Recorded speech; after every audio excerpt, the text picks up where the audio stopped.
Right, I am out on a wild camp, a very snowy wild camp, and I slept on a new sleeping pad for the first time last night. And that sleeping pad is the Nemo Tensor Extreme. So I can compare it to sleeping in some similar conditions in terms of how cold it is, but let's just have a look at some of the specs of the sleeping pad. So the minimum weight of this pad is 625 grams, that's excluding the stuff sack. So it's a pretty light pad. It compacts down really small. The pack size is 27 by 11 centimetres, and the R value of this pad is 8.5.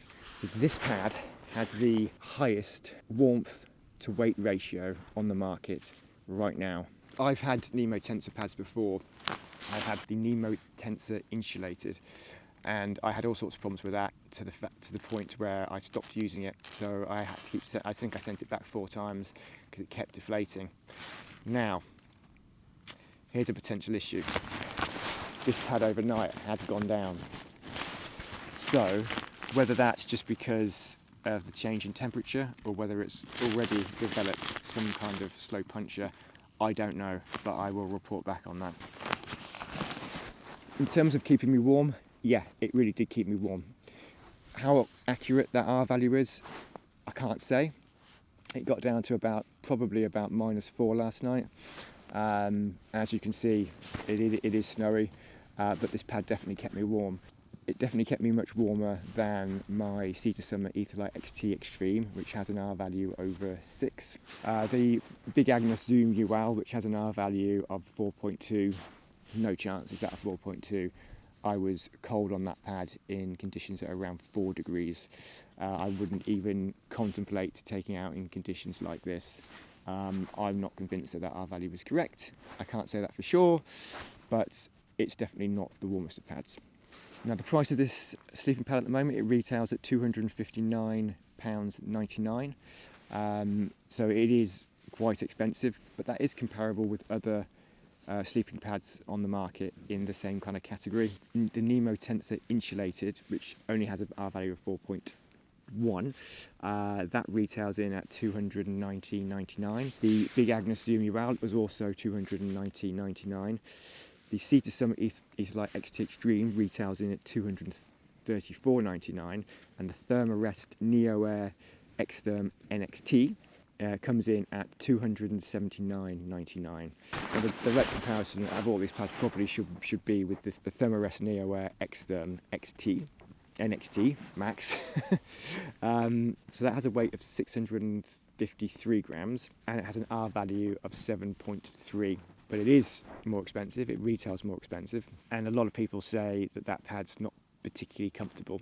I found this pretty comfortable. I don't think it's as comfortable as my Big Agnes Zoom UL. I think the Big Agnes Zoom UL is definitely the most comfortable pad I've got, and I don't think it's as comfortable as the Sea to Summer Etherlite XT Extreme either, but it's not bad. It's pretty good. It's pretty good comfort-wise, but yeah, not the most comfortable pad. Now, the way that they've managed to have this amazing warmth to weight ratio is they've got 4 layers of insulation, which they call the apex. So there's 4 layers of thermal mirroring going on inside this pad, and that's what really gives it its extra warmth and keeps that pack weight low, and also the pack size low, and also doesn't have much of a crinkle either, which is even better. So you haven't got that crisp packet sound while you're sleeping. In fact, it's a very quiet pad. I didn't hear it in the middle of the night.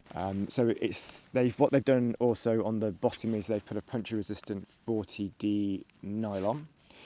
So that should really help with any potential punctures. And it's 20D on the top of the pad. And apparently, because they were having problems with the original Nemo Tensor, they were having problems with the baffling system, which is where I think every time mine deflated, it went in the baffling system. Apparently they've got around that and they've improved it. It's the one thing that has made me nervous, because I have had quite a few Nemo Tensors and they've all had to go back. But I'm hoping that's not the case, because going forward this is going to be my pad that I'm taking out in any cold conditions, because if it's exceptional warmth, and it really is warm, but also the fact that it's a small pack size and it's also a small pack weight as well. I'll do a long-term review after I've managed to use it all through the winter. So this is just a first use. I've only used it for the one night, but that first night it was fantastic. Right, thanks for watching. I hope you found this review useful. Please do like and subscribe. Leave any comments or questions in the comments box below. Stay safe, keep on trekking, and I'll see you on the next one.